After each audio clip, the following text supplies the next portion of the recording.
Hello, I'm Neko with the 1st Marine Aircraft Wing. Today I'm doing a video on our rotary pipeline. The first thing to note here is that the rotary pipeline consists of 3 portions, and those 3 portions can be skipped utilizing a Checkride, which most virtual aviation groups do, including us. And basically, in that, your skills will be tested to determine if you're at an acceptable level without detrimentally making you feel like a retard if you're not. For that, we have some setup for the actual course.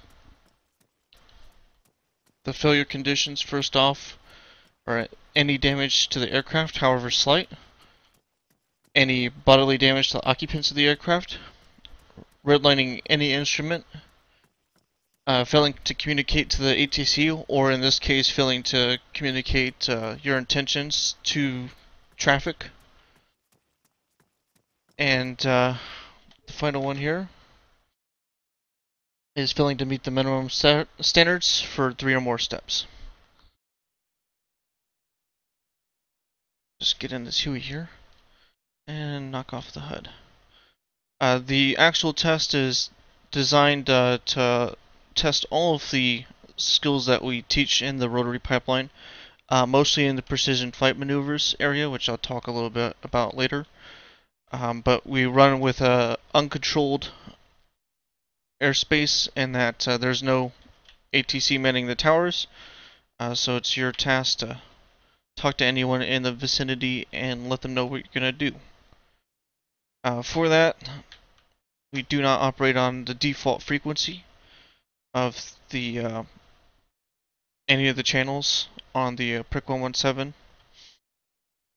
Instead, what we'll go and do is switch over to our tower freak, which is true to life for this airport. It's 128.5. Then we're going to set the transmit frequency as well.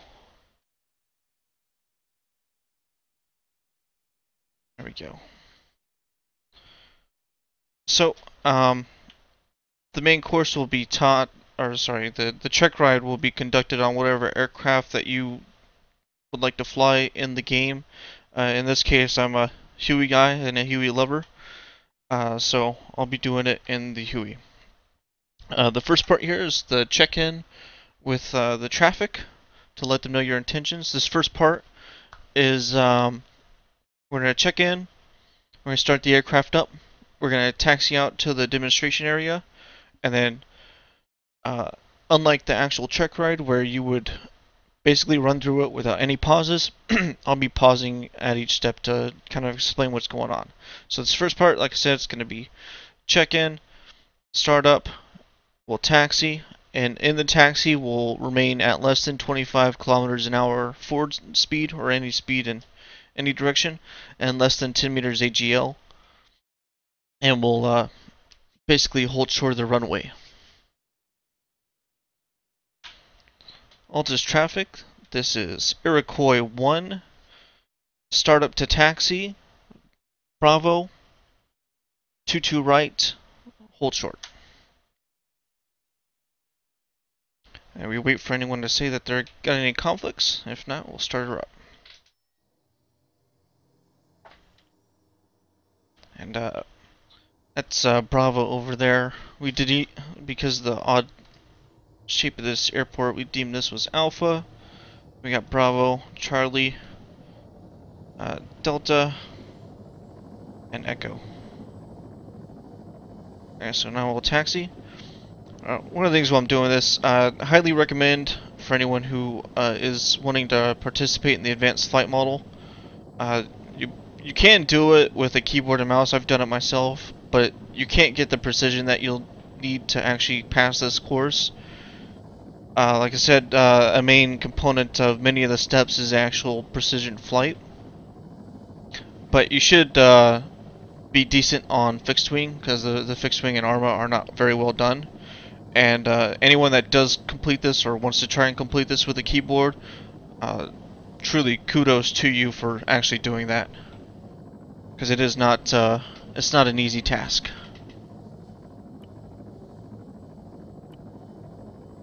Let's get my tracker enabled there. I started it after I got the game going. Let's make sure the road's clear. Yep, it is. And this is 2-2 right here, so we'll hold short.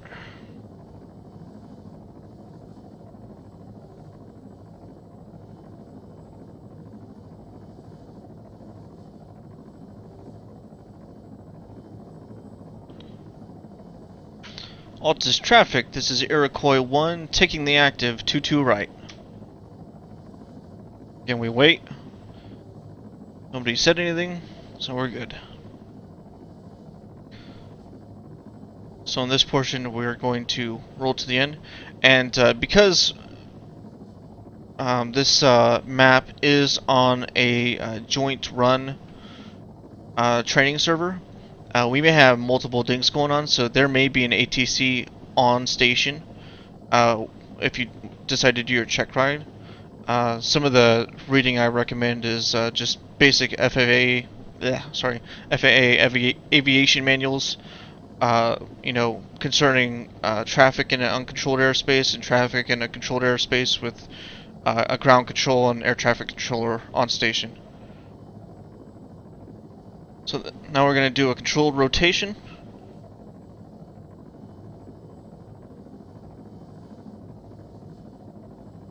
You can tell it's not pretty, but got the job done. Alright, so for this next part, we're going to be doing a takeoff into pattern. And basically, because we're on 2-2 right, we're going to be going into the right hand leg. So basically, we're going to be coming off the ground. We'll be keeping above 10 meters, and we'll keep our speed beneath 100. We'll bring it up to about 150 knot, or sorry, 100 meters AGL. We'll make our right hand turn into traffic, and then we're going to come right back around. And there's a helipad over here, and that's going to be our goal. What we'll be doing is basically a combat landing, and there's a helipad. You can see it right there. Altus traffic, this is Iroquois 1, taking off runway 22 right into right-hand pattern.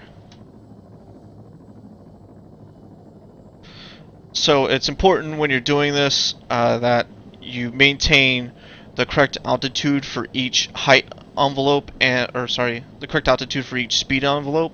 So because we're going over 25 kilometers an hour, for safety measures, we're going to keep it above 10. There is no upper limit on it, but we do want to keep it below 100 speed because we're going to have to land. So I'm going way too fast. And you know, little mistakes like these, I make them. Everyone makes them. Not going to be too hard on them. We're just looking for the skill level, being able to put the aircraft where you want it, when you want it. So now we hit the end of the threshold. Go ahead and zoom up to 150 AGL. And we're in our right hand. One thing to note is that the server is running forced AFM for helicopters. So even if you don't normally play with the AFM, you will be forced to use it. It does allow a lot more control, makes some of the things like auto rotation a lot easier. But it does make normal flight a lot more difficult. So the thing to note on the right-hander, what I'm looking for as an instructor, is being somewhere over the actual terminal building when you come around. That's some good lateral spacing. So now we just crossed the threshold on the other side. We're about to cross the threshold of the runway, or sorry, the airport, and that's where we're going to make our second turn here.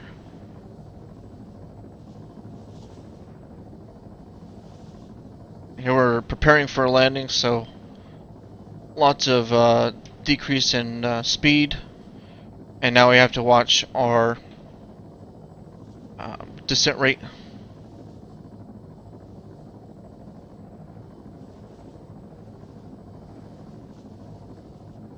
One thing to note, especially if you're flying the Huey, is that the Huey is very much an aircraft that loves to sit in the sky for as long as possible. Just because, In real life, I think it's just because of the 4 blades. In ARMA, it's just because of the way it's coded. So something to keep a note if you decide you want to fly it. So we're roughly over the helipad. We don't have to be right on top of it, but we'll go ahead and swap into Zeus to see how close we are. This one, like I said, is the combat landing, so it's more focused on being in the right area. So we're pretty close. We don't have any part of the aircraft in the actual helipad, but this is a pretty good landing, and something I would look for is being somewhere inside, you know, a pretty sizable box around this thing. So for the next part, there's another helipad down the runway. And what we're going to do is we're going to pick up the aircraft. It's right about here. We're going to pick up the aircraft and roll forward. This is what we call the VTOL 525. That's 3 different numbers there. So what we'll do is pick the aircraft up to 5. We'll hover. And we'll bring it up to 20. We'll switch into forward movement. We'll come to a halt above the helipad over there at 20 meters. We'll bring it down to 5. We'll make sure we're correctly aligned, and then we'll bring it straight down. And this one, both your skids do have to be within the helipad marker, and at least half of them have to be in there. It can't be a single whole skid. It has to be half of both at minimum. What we're really looking for is for both skids to be fully inside the zone, but sometimes it doesn't happen. Also looking for minimal correction on the 5 to 0 marker. You can make as much correction as you want at the 5 level, and as much as you want from the 20 to the 5, but from the 5 to ground, looking at just bringing the aircraft straight down. And this is, you know, demonstrating basic hovering skills for both abseiling and low altitude insertion.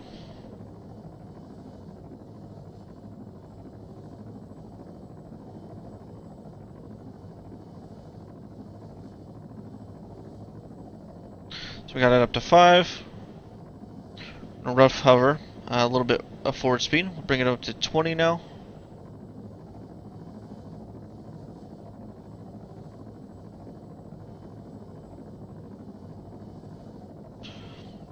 And now we'll go into forward flight.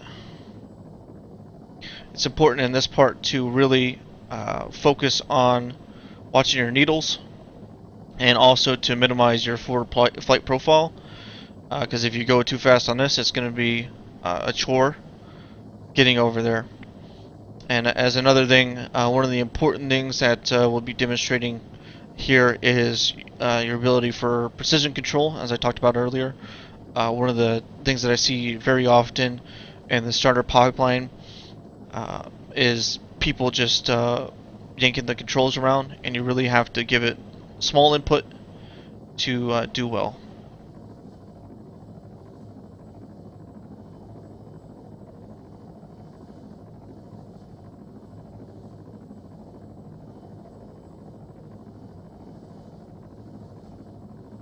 And as we're rolling forward here, it's going to take a little bit. Been playing Operation Flashpoint since it came out. This course is the Checkride and the Rotary pipeline. It's very heavily influenced by another guy named Quester, who made probably the best little course that I saw way back in Operation Flashpoint for 23rd Ground Division. As ironic as it sounds, we did a lot of helicopter-oriented activities. So this is kind of my memento for him.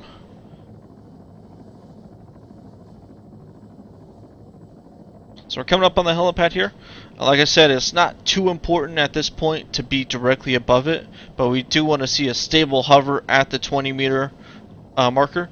As an instructor, this is the spot where I would actually be watching from an external view to determine where the aircraft is at in 3D space a little bit easier.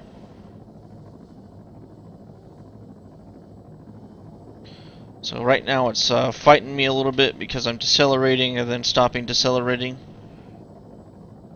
Just going to give it minor corrections here to get back into a hover. Alright, we're pretty good here. So we're going to swap down to the 5-meter mark.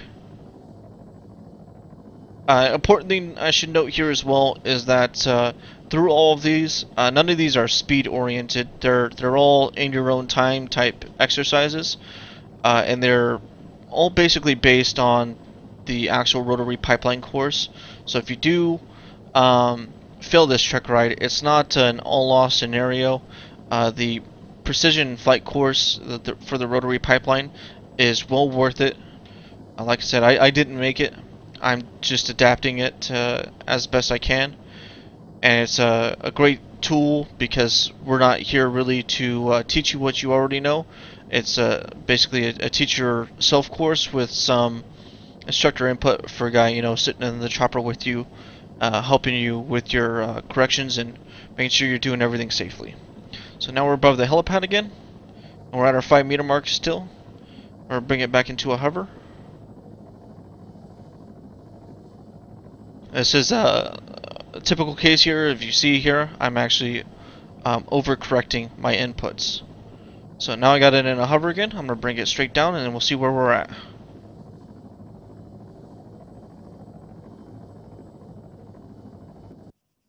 Bring over the camera.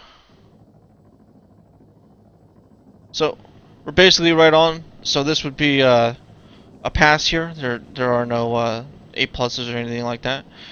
So this is the second part.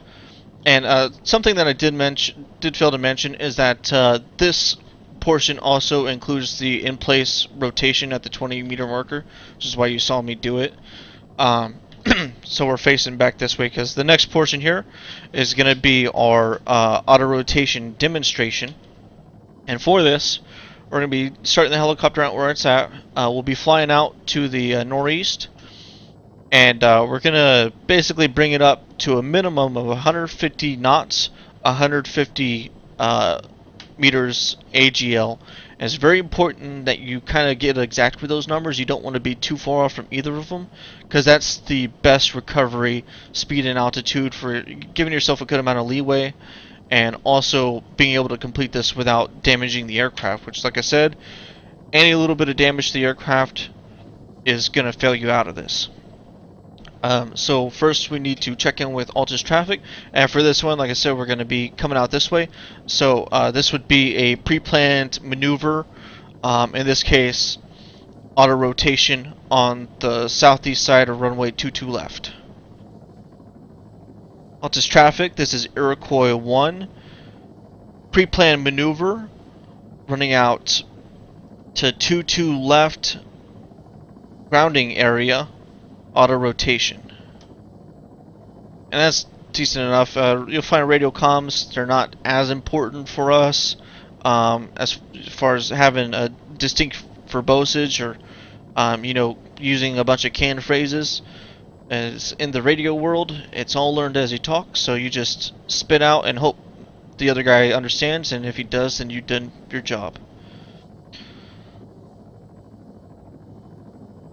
And you'll see over there, we got the MD500s and unarmed Hueys. We train on the MD500s for the Rotary pipeline. They handle a lot different from the AH1 and the UH1, except in one respect. They, like the UH1, they love to stay up in the air. But you'll see we're getting a little bit forward speed here, getting a little bit too fast actually. And we got our altitude set. So we're going to have to turn anyway, so we're going to lose a little bit of this in the translation to the turn. And there aren't any things in here like level turns or anything like that as far as testing material. But there are in the pipeline. So the pipeline is still, like I said, well worth the trouble. Alright, so now we come around, and we're a little bit low on speed and a little bit high on altitude, so we'll translate that. We'll use our altitude to gain some speed. So at this point, it's important if you're using HOTAS, like I'm using the Warthog HOTAS, that you have your engine set onto the HOTAS, because you're going to need it here. So we got good speed. We're roughly in the vicinity for altitude, so I'll turn off the engine. We'll do our dive. And it's null throttle right now for the collective. Make sure we pick a nice safe spot here. At this point, it's all about decreasing linear speed.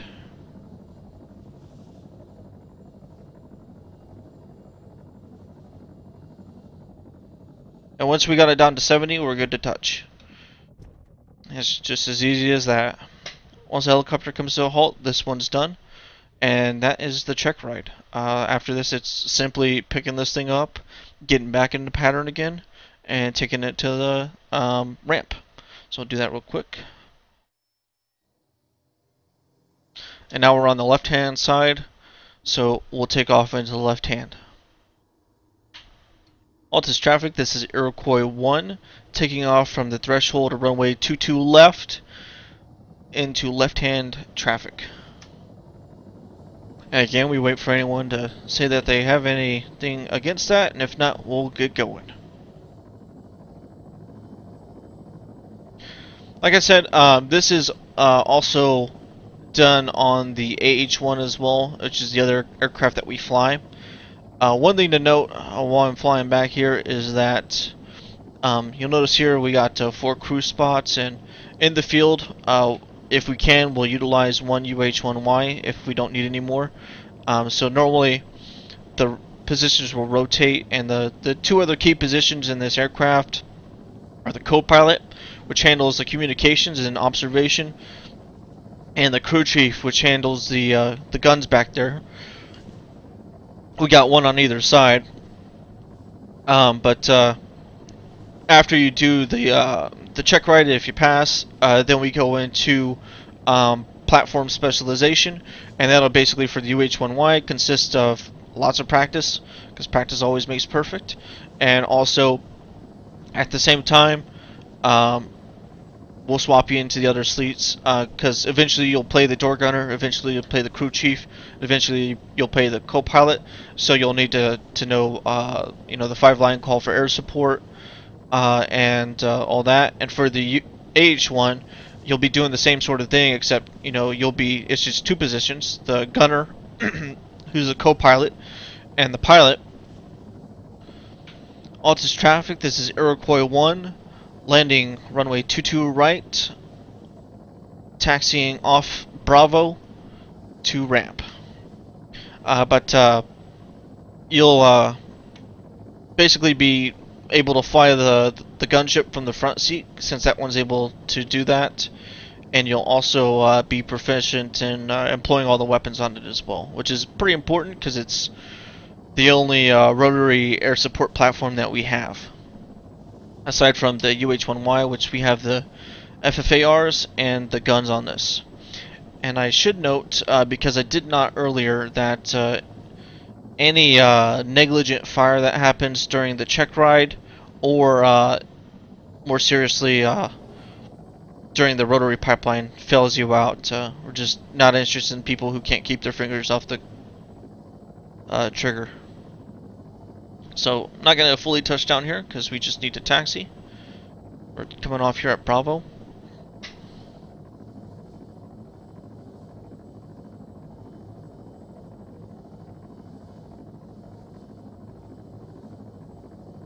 And one of the things that I kind of like about what we're doing so far, just kind of boast our own unit a little bit, is the fact that we are, as far as I know, the only ones that have an actual check ride for Rotary.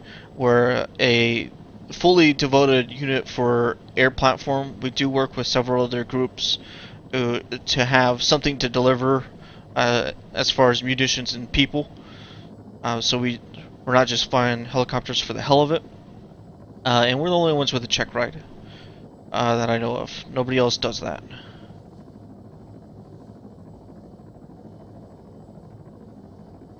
Which it's kind of a component if you've ever played anything like Falcon BMS or even DCS, the virtual flight groups that are out there. They have that check right there because those are study sims. People spend the time to learn them, to know everything about them. And to be honest, ARMA isn't as complicated flying this helicopter as flying the Mi-17 or the actual UH-1N is in DCS. So, should have a check ride so that you can prove yourself without having to go through all the training BS that normally accompanies most groups. Here we're back on the ramp, or roughly positioned back where we're at. We're going to shut it down. This concludes the video on the check ride, and I will have another one up here soon, going over each step of the rotary pipeline. It starts with, like I said, the precision flight maneuvers. So that one should be an interesting to watch, even if you're capable of doing this, because you can always get better at anything you're doing with lots of practice.